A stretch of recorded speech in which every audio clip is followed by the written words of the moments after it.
చోరీ చేశాక దొంగలు పారిపోవటం కామన్. దరిదాపుల్లో కూడా కనిపించకుండా తుర్రుమంటారు. కానీ రైళ్లలో చోరీలు చేసే ఆ దొంగల స్టైలే వేరు. బోగీలో చోరీ చేసిన తర్వాత కూడా అక్కడే ఉంటారు. సొమ్ము పోగొట్టుకున్న బాధితులు గొల్లుమంటుంటే మిగతా ప్రయాణికుల్లానే అయ్యో అంటూ డ్రామాలాడతారు ఆ దొంగలు.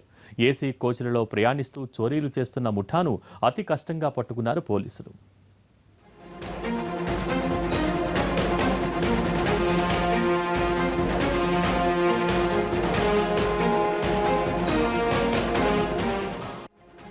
విశాఖ, హైదరాబాద్ రోడ్లలో రైళ్లలో ఈ మధ్య భారీ చోరీలు జరుగుతున్నాయి. గతేడాది నవంబర్లో సికింద్రాబాద్ నుంచి విశాఖ వెళుతున్న దురంతో ఎక్స్ప్రెస్ లో, సికింద్రాబాద్ నుంచి కాకినాడ వెళుతున్న గౌతమి ఎక్స్ప్రెస్ లో భారీగా ఆభరణాలను ఎత్తుకెళ్లారు దొంగలు. ఈ వరుస చోరీలు పోలీసులకు సవాల్గా మారాయి. దొంగలు తెలివిగా తప్పించుకోవడంతో వారిని పట్టుకోవడం పోలీసులకు కష్టంగా మారింది.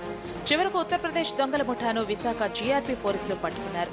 వారి నుంచి 3,25,000 నగదు, 13 లక్షల విలువైన బంగారు ఆభరణాలను స్వాధీనం చేసుకున్నారు. ఈ దొంగల ముఠాను పట్టుకోవడానికి పోలీసులు చాలా కష్టపడాల్సి వచ్చింది. ముందుగా చోరీలు జరిగిన బోగీల్లో ప్రయాణికుల జాబితాను సేకరించారు. దురంతో గౌతమి రైళ్లలో దొంగతనం జరిగిన రోజు ప్రయాణికుల జాబితాలో హర్వీందర్ సింగ్ పేరు కామన్ గా కనిపించింది. వెంటనే ప్రత్యేక బృందాలు కాకినాడ, విజయవాడ, సికింద్రాబాద్ వెళ్లాయి. ఆయా రైల్వే స్టేషన్ల పరిసరాల్లో, హోటళ్లు, లాడ్జిల్లో హర్వీందర్ సింగ్ పేరుతో ఎవరైనా గది తీసుకున్నారా అని ఆరా తీశాయి. విశాఖ రైల్వే స్టేషన్ సమీపంలోనే ఒక హోటల్లో ఇదే పేరుతో 4 వ్యక్తులు తరచూ వస్తూ పోతున్నారని తెలిసింది. వారి ఫోటోలను సంపాదించిన పోలీసులు నెల రోజులుగా నిఘా పెట్టారు. శనివారం ఉదయం గోదావరి ఎక్స్ప్రెస్ లో రాత్రి విధులు నిర్వహించి ఉదయం ప్లాట్ఫామ్ పైకి చేరుకున్న జీఆర్పీ సిబ్బందికి నిందితుల పోలికలున్న వ్యక్తులు తారసపడ్డారు. నిమిషాల వ్యవధిలో అక్కడికి చేరుకున్న పోలీస్ సిబ్బంది అనుమానితులను పట్టుకున్నారు. పోలీసులను గమనించి ఒకరు అక్కడి నుంచి జారుకోగా 3 పట్టుబడ్డారు. వీరిని విచారిస్తే రైళ్లలో చోరీల గురించి తెలిసింది. మనకి దురంతోలో 4 కేసులండి. అలాగే గౌతమి ఎక్స్ప్రెస్లో, అది కాకినాడకి సంబంధించిన కేసు, అది ఒక గ్రేవ్ కేసు, అది కూడా మనమే డిటెక్ట్ చేయడం జరిగింది.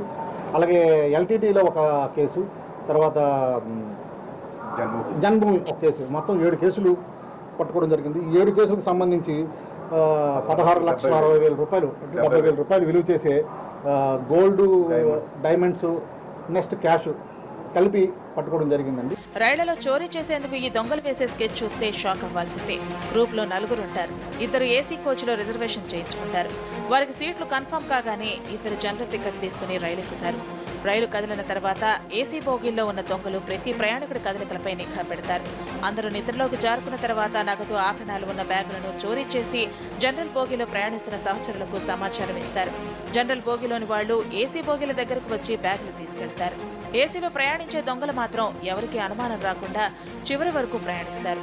ఇంత తెలివిగా చోరీలకు పాల్పడుతున్న ముఠాను చాకచక్యంగా పట్టుకున్నారు పోలీసులు.